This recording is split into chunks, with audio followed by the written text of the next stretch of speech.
जड़े मनीष निज जीवन रे केते बड़ बलिदान दे पारे। निज परिवार, निज सुख किंबा निजर एकमात्र पुत्र।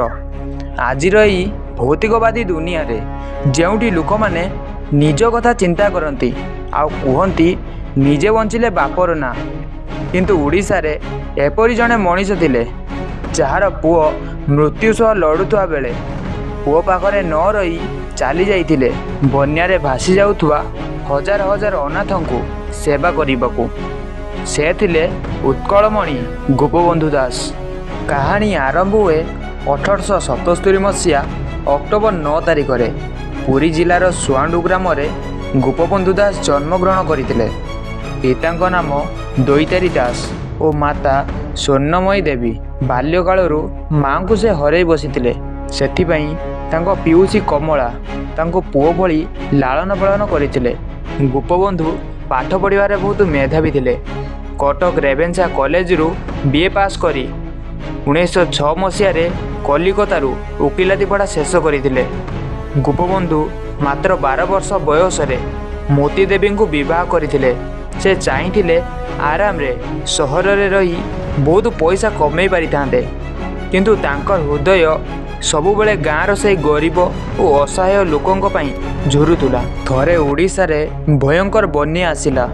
ठीक से समय रे खबर आसिला जे तांकर एकमात्र पुओर अवस्था अत्यंत गुरुतर।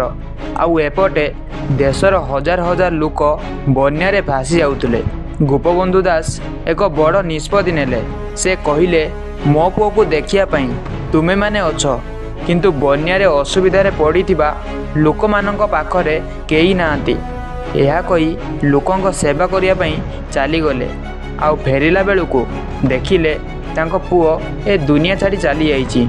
एया थिला तांकर निस्वार्थपर देश प्रेम। गोपबंधु चाहूले ओडिशार पिला माने स्वाभिमानर सह बंचतु। सेथिपई से 1909 मसीह से सत्यवादी वन विद्यालय प्रतिष्ठा करथिले। एहा परे 1919 से समाज खबरकागज आरंभ करथिले, जेमिति उड़िया लोकों स्वर पूरा दुनिया पाखरे पहुँची पारिबो।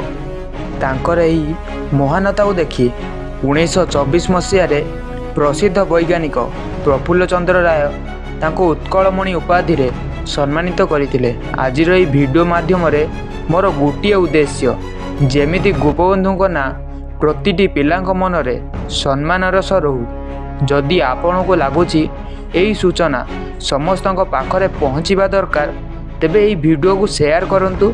देखा हबो परवर्ती वीडियो रे।